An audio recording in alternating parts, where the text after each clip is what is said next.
as Anna mentioned, I'm Dr. Woodward. I'm a clinical assistant professor and lead faculty in our Master of Science in Executive Coaching and Organizational Consulting program. And of course, I am joined by the esteemed Dr. Alex Alonso, organizational psychologist and Chief Knowledge Officer for the Society for Human Resource Management, the largest worldwide association of HR professionals. So before I start, I just want to share one thing. So when I reached out to Alex a little over 2 months ago to schedule this, I envisioned a conversation about a return to the physical workplace with, I think, some nod to residual remote workers in some sort of hybrid work environment. And then a focus on the coaching conversations that we would have with those folks to really ease their way back to work. Unfortunately, I am not a good prognosticator. And to be quite frank, I was really naively thinking that we would be entering into sort of a post-COVID kind of beginning where we'd flatten the curve, where we were thinking about vaccines on the horizon, where we're thinking about how we're going to go back. I was very wrong. And so with that, I think we probably want to shift this conversation a little bit at the outset.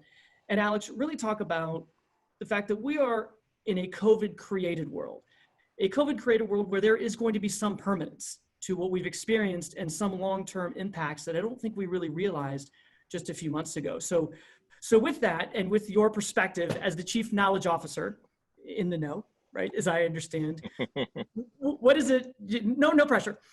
What is it that you're seeing from your perspective as far as the state of the American workplace, and what is your data telling you about how we're adjusting to it and where we're going? Well, thank you all for having me here today. I'm the lucky one. I'm grateful to be with you all. And I genuinely will share with you three things. One is, in response to your question, Woody, one is that we are at the mercy of a virus that quite candidly has reshaped the way we think about time in general, as far as organizational thinking, right? And so I'll share with you every model that we've seen from an economic perspective, a recovery perspective. Everything that we've done is based on the assumption that we will have a vaccine or some form of cure therapy that that will help people be treated. The issue with that is there is no guarantee that that will ever happen, right? And I think of the most famous or the most well-known coronavirus that's out there, the common cold, right? The common cold, we actually have no cure. We have some therapies for the symptoms, but we actually have no cure, and we have never uncovered one. Now, I don't want to depress every one of you here, okay? That's not my goal. But what I want you to be aware of is that we're taking a big bet on vaccines and the way that we approach that. So that puts that into context when you think about what this COVID-created workplace looks like. And it's funny, I wrote about this in an op-ed on CNN, where I said that the workplace is going to look very different.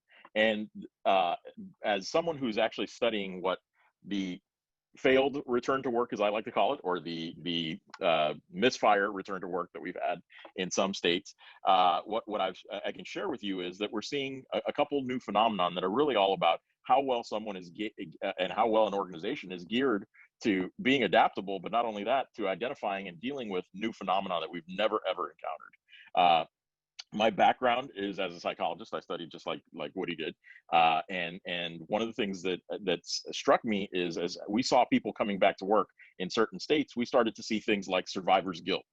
How did I survive unemployment, or how did I survive being let go, as opposed to other members of the staff? We started to see new variations of counterproductive workplace behavior. Right? We started to see things like the rumor mill being used and weaponized against individuals by claiming that they had been involved or had been exposed in some way to COVID. It was frightening, but believe it or not, that was one example that we were seeing. The other thing is that we saw, to some degree, and in really rare cases, the weaponization of working from home as a tool to basically limit and destroy any potential promotability for individuals, which is something that we've seen in the past, but actually not something that we've seen on mass scale the way we're seeing it today.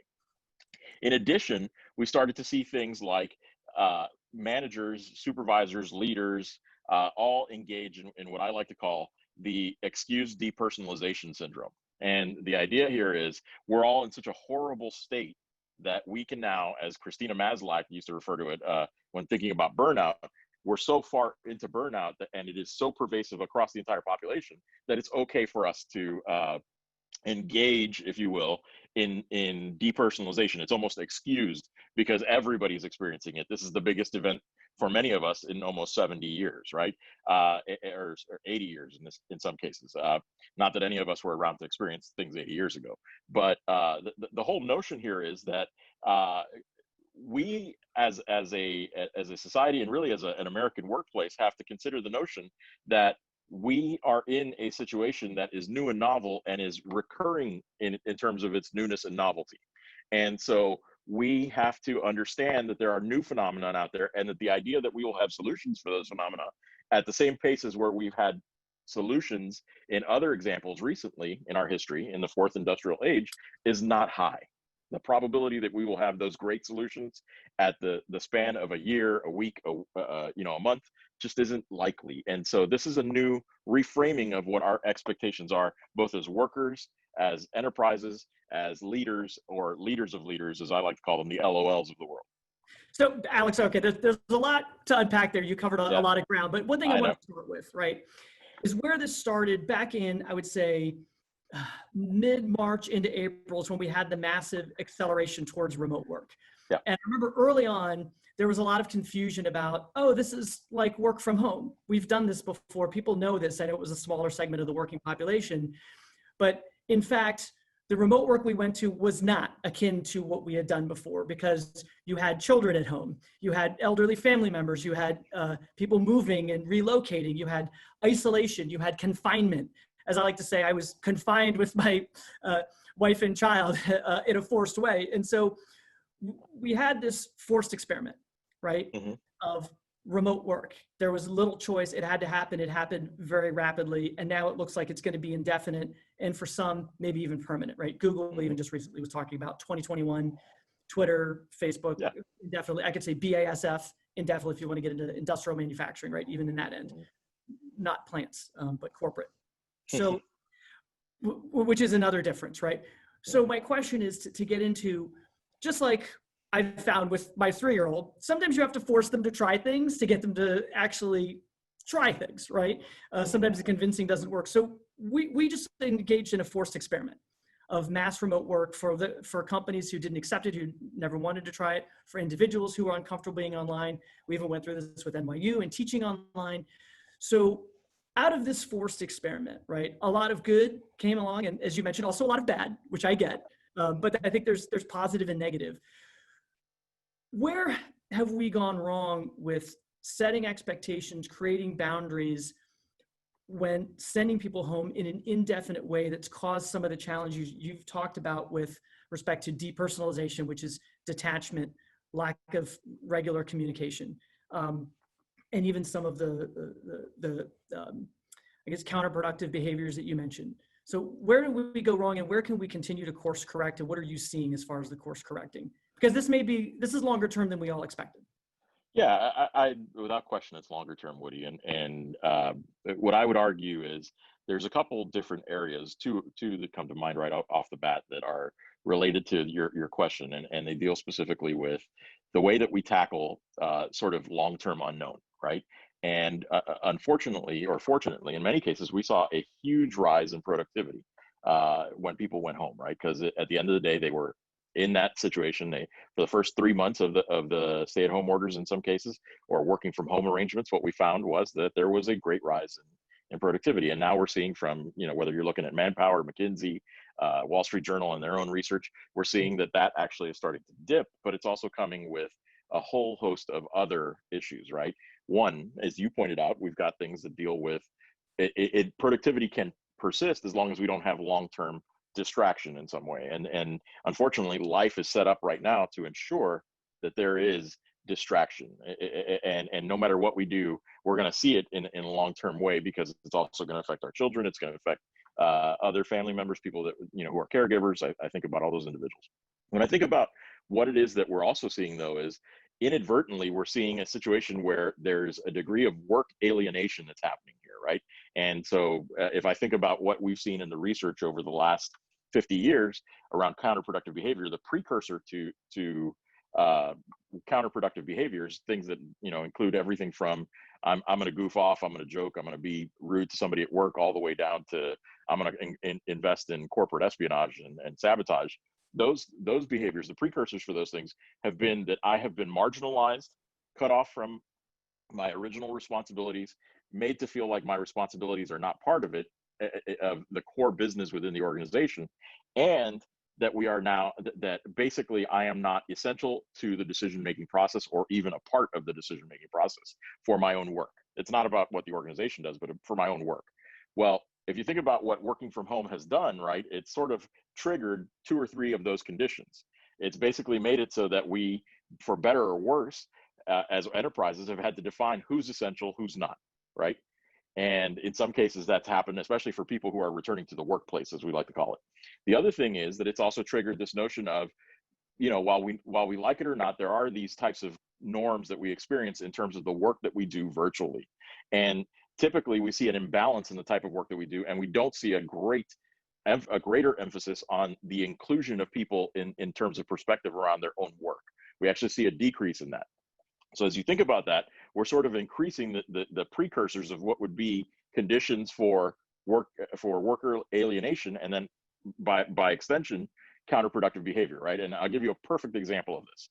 I have someone on my team who has actually felt like she has not been included in some of the discussions, and so in her mind, everything left to, I'm not important enough. I'm going to be outsourced. My department's going to be outsourced, right? Or I can work from home, so I don't have any promotion potential. I don't have any opportunity to do those things. Before we knew it, what ended up happening was this individual started to engage in behaviors that at first sounded sort of silly, right? They were pranking around. They were doing things on Zoom as ways to, quote unquote, engage individuals. But before you knew it, those engaging behaviors started to become much more deadly, in that they started to be a little bit counterproductive in terms of hurting other people's productivity. Now, that's one issue. The other issue that we're seeing is that there's a whole host of other things that and behaviors that we're seeing from leaders that are actually counterproductive to engaging and retaining top talent, which seems strange, right? But Alex, I want to interrupt you there, because as we're talking about the counterproductive behaviors, you know, one of the things is we make some assumptions, right? So I think because I want to be careful, are you blaming the victim here to some extent, right? So individuals have had to go home and reset their own personal work environments to make them work, right? To make them effective, where they're not used to it, they haven't done it before, there's technology challenges. And on top of that, you know, we're making the assumption, I think, and this is where I believe the idea of remote work and where managers missed it early on was, oh, this is similar to the old idea of remote work, not accounting for the home life challenges that were layered on top of the fact that you're working from home. I'm working from home where I'm not designed to work from home. I'm working from home where I have childcare or other maybe interpersonal family challenges I have to take care of, like an elderly parent, or moving in, families kind of banding back together and competing for space. Spouses working in the same office like my wife and I do. I get shushed all the time because I'm too loud, no surprise. So I think, do we have to have a little bit of empathy there? And I want to be careful about going too quickly to these precursors of counterproductive behaviors. And maybe is it a lack of engagement from leaders, and even, I think, a lack to some extent of empathy, because they're not seeing them in front of them anymore. So they're frustrated with not being sure what people are doing or how they're doing it, because they're not used to managing in this way. Does that make sense, what I'm saying? Without question. And in fact, that you sort of preempted what I was going for. But in actuality, that's exactly it, right? Is that we have a combination of individuals, and by no means am I trying to blame anyone. There's no blame to go around here, except that we're all experiencing something new and novel. But what I would share with you is that we're seeing these behaviors from workers, and at the same time, we're seeing behaviors that are corollaries to those behaviors from supervisors that sort of compound the situation.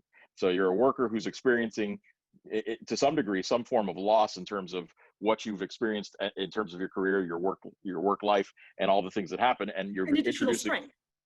Well, that's I'm trying to say not only that, but that we are actually adding additional strain. And then on top of everything else, we have a workforce of supervisors who may not be prepared to handle the strain that's happening because it's not been part of their lives, right? The interesting thing that I you've heard me say this in the past, is people are Now spillover in terms of work-life integration and work-life balance is visual, right? Before I'd have to ask you about what's going on in your life. Now I can see it happening behind you. I can see it happening in terms of your life if we spend enough time on Zoom calls. And so those types of things are things that we are not equipped as leaders to really try to assess and at the same time engage, right? Yeah, and I would say I've gotten away from spillover. I actually was talking about this topic with a class the other night. It's not spillover. It's blended. We're in a puree. I mean, this is a work-life puree of all your life and work is blended together. Schedules and times have to change because of your home life situations, and so with respect to that new sort of puree of work and life that you can't unmix, right? I mean, you just can't unmix it now. There are the visual things you can see. So we all know the joke about the kid who Zoom bombs. My son has done it. And we all used to make fun of the BBC guy, remember, on CNN a couple of years ago. And now we're all living that. And it's not so humorous anymore like it was then. But there's also the non-visual things. And so how do we better talk to our leaders about how to have the kind of conversations with their team members that they're uncomfortable with, that, to be frank, that most HR professionals probably would steer you away from, asking about personal and life situations. How do we get past that and have managers better empathize, better ask the right questions to suss out what is your home life situation so we can work around it, right? So we could find a way to help you be productive as opposed to non-communicating, because you and I know when you don't communicate, you write your own narrative, right? And I write what you're saying without having a conversation, and it's always wrong because we're victims of living in our own heads. So I mean, I guess what is sort of the guidance that SHRM is thinking about as far as helping HR leaders and business leaders think about how to better engage and have those really difficult, awkward, and personal conversations to figure out how to help their folks better be productive and better manage this new pureed blend of work and life? So the first thing that we're actually, the research is showing us is quite honestly that we are ignoring some of the accepted norms that existed in terms of what you can ask and what you shouldn't ask, right? At the end of the day, we're all experiencing something that's new. We've seen a recession of certain regulatory requirements and certain just good practice norms, right? So we are actually encouraging people to have those conversations. And not only that, to train their people managers to have those conversations and to inquire about people's lives, get to know them, do something with them, right? The other thing that we're teaching is the notion of using visual, non-visual cues. So for instance, you keep talking about the cat that keeps interrupting or photobombing or Zoom bombing, right? You keep talking about the kids, the not being able to make calls, or you're looking disheveled, right? What I pay attention to is how clean my staff's offices at home are, right? Not in a judgy way, but because if it gets to a point where it's really bad, you start to see things that are indicators of stress and strain, right? In fact, I'll never forget, I was working with an entrepreneur out in Silicon Valley, and I said, hey, don't take this the wrong way, but your kitchen behind you is looking really, like what's going on? Are you having trouble at home? What's the issue? Because he's had garbage all over the kitchen tables and stuff like that.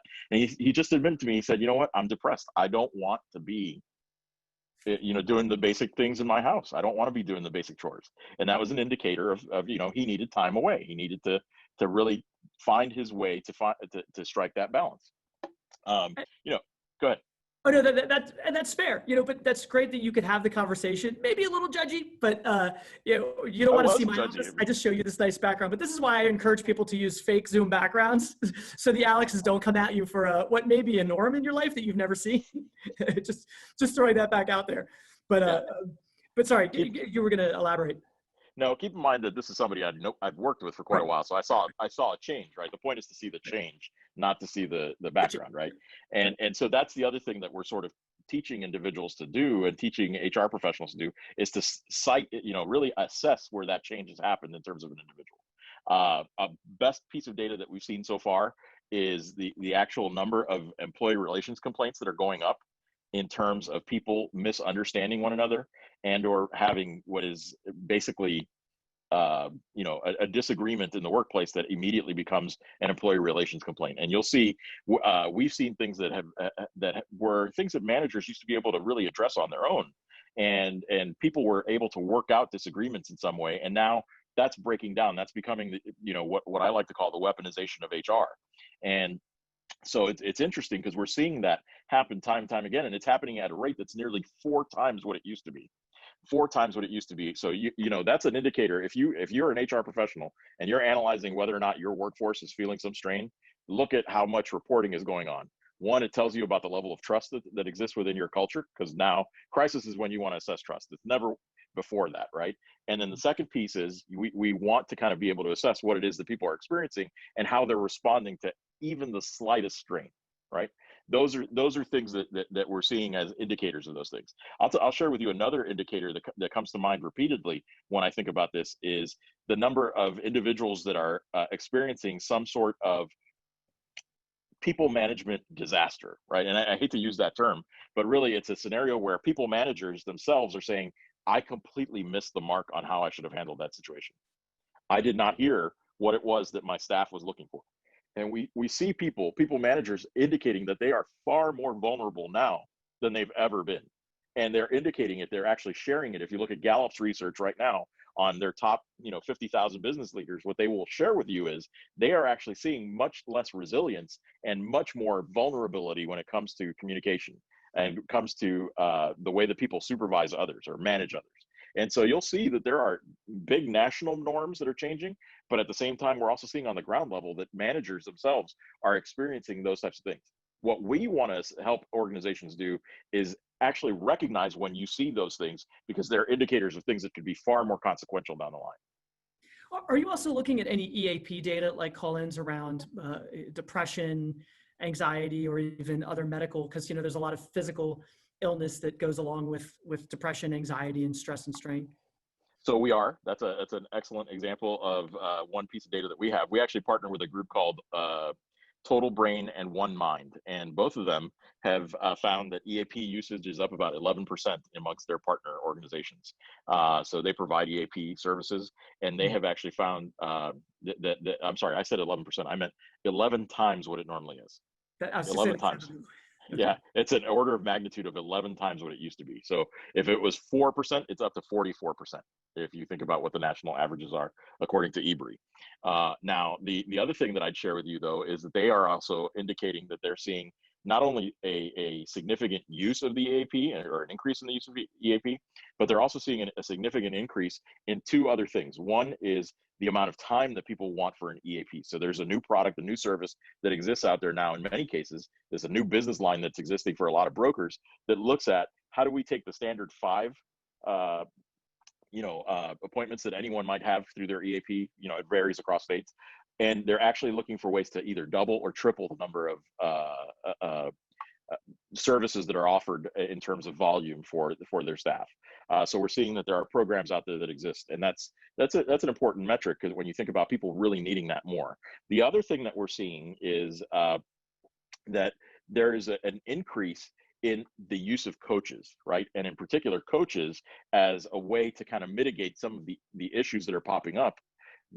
Not being a clinician, not being someone who's going to help somebody with, the significant kind of issues that they might run into, but actually helping people with the issues that they might run into that are, lesser than illness, if you will, or lesser than, indicators of illness. Yeah, not EAP level, right? Not EAP level. Yeah. Standard home stress, anxiety type things. And I have to put a plug in there. I think it's great. There are a lot of coaching apps out there. You, of course, we know Bravely. I think you know Better Up as well. And then there are several others that are really at the forefront of offering services for folks to be able to just have somebody to talk to, especially if they're working young and working in isolation, isolated their apartment in Manhattan, or at home dealing with a lot of personal family strains that they're trying to navigate. And those coaches, I think, are excellent as long as they're deployed well, and that it's communicated that they're out there and they have that option, right? Just like a lot of people who don't even know about their EAP options or even the numbers to call or even the existence of programs, I think can be a challenge. So communication is big. But sort of on that line, what are you seeing as far as what companies are doing, right? So what are they doing? First, are they acknowledging that, yes, this is going to be a long-term remote or sort of hybrid remote situation that we're in? What are we going to do to help either develop our leaders, our managers to have these kind of conversations that you intuitively know how to do, right? When you know your folks well, you get to know them on purpose. A lot of managers that I've worked with don't do a good job of that, even when they're physically close to them, right? So I guess what is it that you are seeing companies, first, who's acknowledging it? How many are really acknowledging the lasting quasi-permanence of this? And then what are some of the strategies they're using to better connect their people to their leaders, and vice versa? So one of the things that we saw early on in the early stages of this, so I'm talking about the first 2 months of this, what were examples where, in essence, you saw somewhere between 15 to 20% of employers felt like there was optimism that we'd be beyond this sometime around the end of the year, right? And we have a partnership with Chief Executive Group, who publishes Chief Executive Officer magazine. Some of you may be familiar with that. And the idea here is that CEOs in particular found that they were far more optimistic even than their own CHROs were. And so you found that CEOs felt like by the time 2021 rolled around, this was going to be behind us. We were going to be able to engage in this. And really there were roughly maybe, I want to say somewhere around 40 to 40% who said, we'll probably be stuck in this, but we're going to overcome this, right? And today, now we're at 6 months almost, right? And what we found is that same subset of CEOs has actually hit somewhere around, we're probably looking at only about somewhere around 20% who are actually still feeling optimistic. That's 1 in 5 CEOs out of the Fortune 1000 who are suggesting that. And the CHROs is even less. It's almost 6% of the CHROs who are saying that we're not going to be out of this. So the acceptance of the permanence of this is out there. What's interesting though is we are seeing that there are 2 really kind of responses from organizations that have accepted the permanence. One is that they are looking at this from a cost-cutting perspective, and they're looking at how they go about, essentially insulating themselves through cost-cutting measures. No surprise there. We also see some organizations that really have taken a different approach and reinvented themselves and said, okay, here's what we're going to do is we're going to take this opportunity to reinvent themselves, right? And so, not to be the pessimist, but Woody will tell you I'm the prince of pettiness around here, and he'll even show you the book later. One of the things is we actually have seen, I've heard all about how Google is decided that they're not, looking at indefinite kind of return to the workplace. And the optimist says they're looking out for their employees, right? And I agree with that.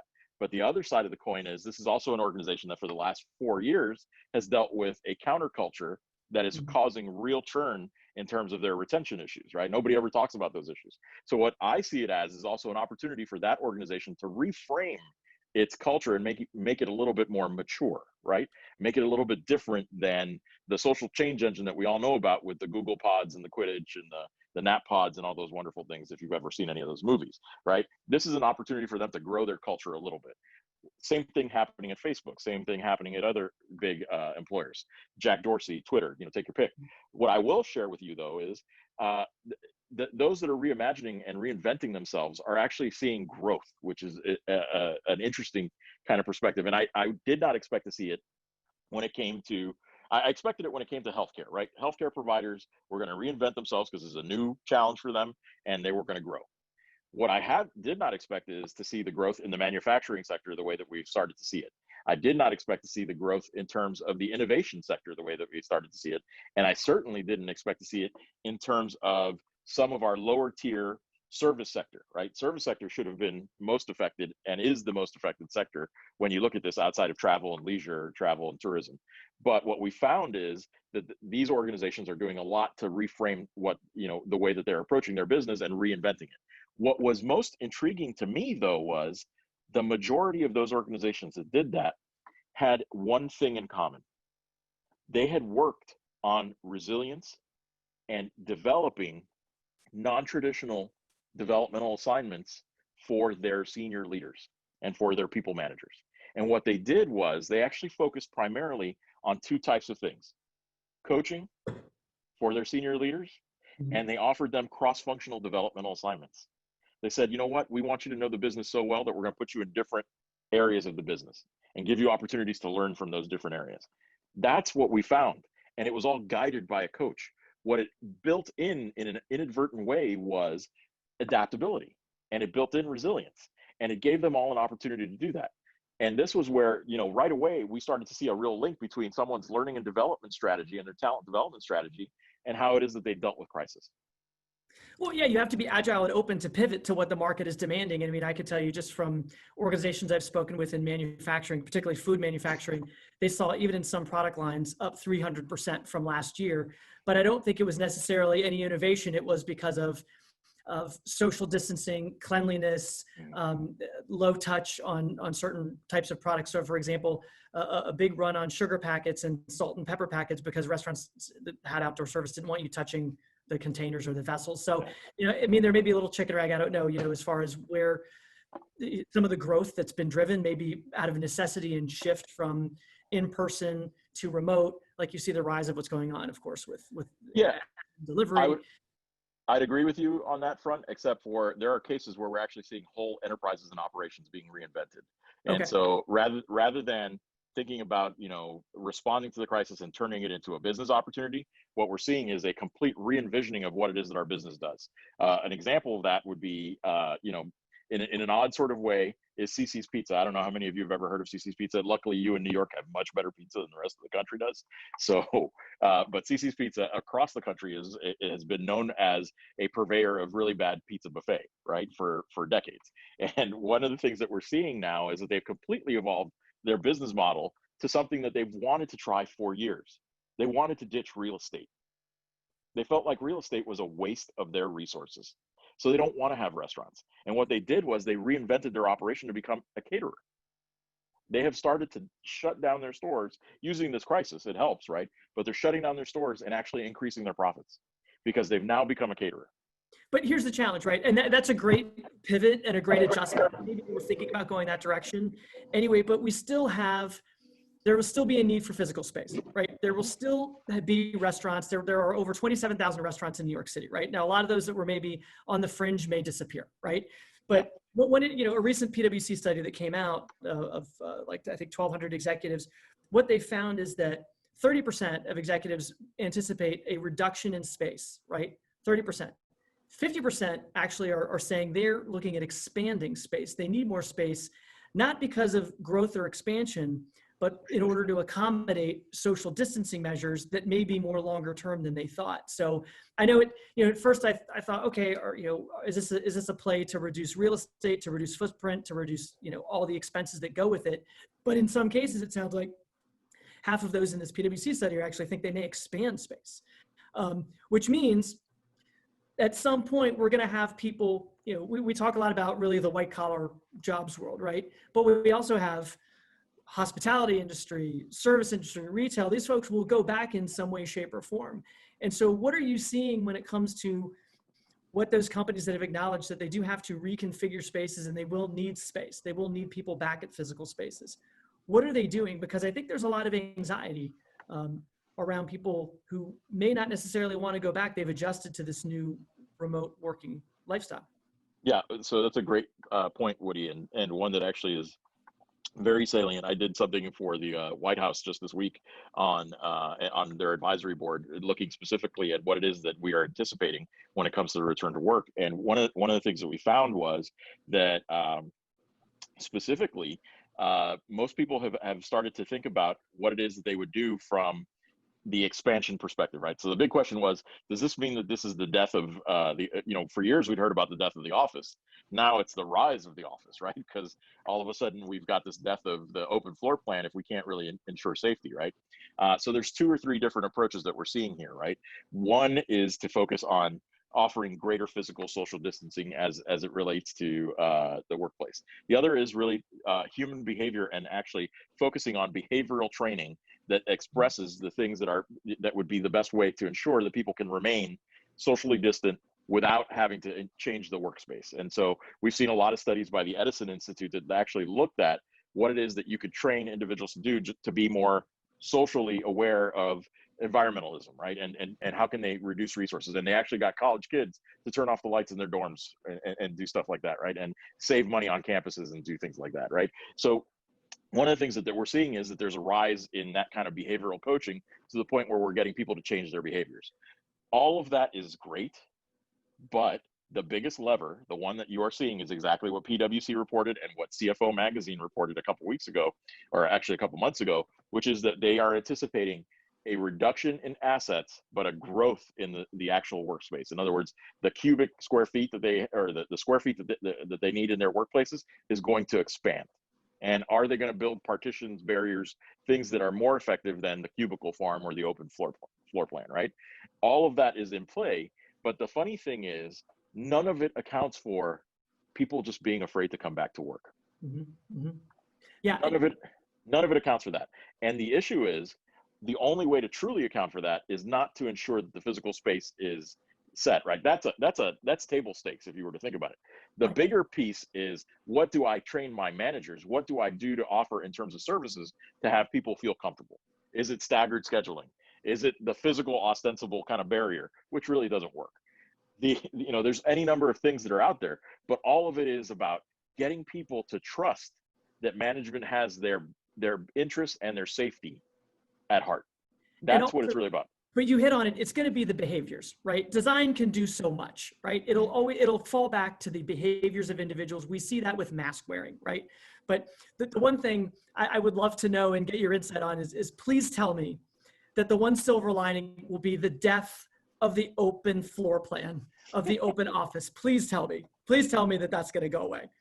Woody, I don't know that it's ever going to go away. I got to be honest with you. I will dance on the grave of the open office when it is buried. It is one of the most misunderstood, misapplied concepts in design ever, but I'll leave that for another time. So with the fear, so that same PwC study did find that 72% of those they polled said they would like to come back and have a flex schedule of at least 2 days a week. And 32% said they don't ever want to come back. They're never coming back. They're like, I'm done with this. I'm staying at home. It's working fine. So I think to your point, they didn't get into the why of that, but some of it is fear. Some of it is concerns of behavior, but some of it, quite frankly, and this may fall on HR, is the policing of behavior, right? Is that going to be a challenge in the workplace where you can design it so much, but it's inevitable that people will cross paths. People will fall back into old habits very quickly because the space cues will do that for you. Where's HR's role in that? Because I think that'll be a tough one. I think it's an absolute mistake to say that HR should be policing that. Okay. And I'll share with you, I know that I know where I work. I know what we're talking about, but the notion of having HR be police is Sure. the biggest issue. And there's two reasons for that. One is HR just doesn't interact with all the individuals that are out there. And two, it undercuts the strategic value of HR. And I hate to do that, right? Yep. HR done well requires something different than policing. And yep. So what I would share with you is, in my mind, it's actually something that's required of people managers. And it's something that's required of the workforce themselves, right? It's important that if somebody is really interested in ensuring the safety of others, that they take that commitment. And people will fall, and people will have slip-ups, right? I'll share an example with you. Yeah. Our CEO was on the elevator a couple of weeks ago. I'll never forget this, and he forgot his mask in his car. And we had a coordinator from accounting who was on the elevator with him. They were the only two, because we were only allowing 2 people in the elevator when they do return to work, right? And she said to him, "I'm sorry, but you need to go back to your car and get your mask." And you know what he said? He said, "Thank you, and you're right." Right? It's about actually understanding that the interest is that safety and that trust that we can all take that self-policing, if you will. I agree with you. I'd love to believe that that's going to be the case. I fear the worst, though. I fear that there's going to be a lot of challenges around. I wish, but when you just look around what's going on around the country, it makes me nervous that it's become a political statement instead of a respect for the health and safety of your colleagues and friends. But with that, now you sound like me. Yeah, I know, right? Exactly. See, you've pulled me to the negative side. This is what happened, Alex. But so we've gone kind of long, and I do want to open it up for some questions. Anna and Stella, I know you probably have some thoughts you want to throw in there, I would imagine. Yeah, so we have several questions from the participants. First one, it comes from Maggie. Are EAPs programs really viewed as confidential? Employees want to keep their jobs during this time and don't want to admit if they have any weaknesses or issues. So, it's interesting. For the most part, what it is, this is something that the Employee Benefits Research Institute has studied for years, because the participation rates nationally have been very low, right? And what we find is that there's actually 2 factors. One is people thought that it was about the confidentiality of what the individual was experiencing, but we know that HIPAA covers individuals. So no matter what, it's incumbent upon someone using it to really know that there is that privacy protection in terms of the substance of what they're dealing with. Where people had an issue in terms of the confidentiality was how many times they used it and what it was that the frequency with which they used it, right? That's where people really felt like there was an issue. And so for the most part, I think that there's a component there that speaks to, we probably need a policy change. There's no reason to track it, right? At the end of the day, if we pay a flat fee, now I sound like I'm a lobbyist for the EAP programs now, but if we pay a flat fee, we shouldn't have to be able to track it. Now, there are reasons to track it. I understand it. But at the end of the day, there is a case for not tracking what people do with the EAP. We have another question from Yanis. Isn't digital rumor mill, though, more easy to dismantle since it's all on the digital record versus the analog mill that doesn't leave a trace and was more difficult to confront? It is, and yet here's the problem with the digital rumor mill, right? Is there are two factors that people deal with when thinking about the digital rumor mill. One is people misunderstand how the digital rumor mill exists. And two, it takes a lot of time to figure out what's going on and finding it if you've got numerous areas where that rumor mill exists, right? How many of you, for example, have as communications in your workday, texting, IM, Slack, Outlook, if you still use Outlook, and then, oh, by the way, we used to use other service tickets in open-ended fora. Believe it or not, what ended up happening is, I'll share an example from a company that I used to work for. They kept searching for what it was that was causing the digital rumor mill or causing the pain in the digital rumor mill, and it didn't work because it kept moving and they couldn't find it, and they kept searching at the wrong times or looking for the wrong things. It was easier to find when they just simply asked the gossip, the town gossip that exists in every workplace. Right? It's funny how those nexuses of gossip are really the people that are easiest to get the information from. And Alex, personal social media too. I mean, there are alternative channels around where people are connected outside of what's official work channels too, which is impossible really to track. So yeah, and how do you legislate it? That's even worse. Forget tracking it; it's legislating it. Right. So we have one more question from Himani. Research shows 55% of the communication is nonverbal in nature. Can you please suggest some ways of being better communicators in the new virtual world? It's interesting because you can't do a hug, right? You can't do a hug. But what I've seen recently is this notion of a virtual handshake, if you will, and a specialized handshake that exists as a way of kind of creating identity with individuals and having that intimacy that you would not necessarily have in some way. The other thing that I think is critical is teaching people to convert their emotions and the way that they would share in terms of non-verbal cues and non-verbal information to actually find a way to articulate it by writing things down. So it may not be verbal, but I'll write it down, I'll journal, and then whether you know it or not, I'm articulating and expressing it some way. Woody, I don't know what you've seen, but I'd love to hear. I think that's great because I think when you articulate it, it's almost like gratitudes, right? I mean, it becomes more real, more salient when you actually write it down and articulate it in words and share it. Look, that's no different than how we always coach and advise leaders or people, coworkers, to share with each other, share the thanks, share what's going positive, and give those virtual pats on the back. But you have to find new, different ways to do that. Yeah, absolutely.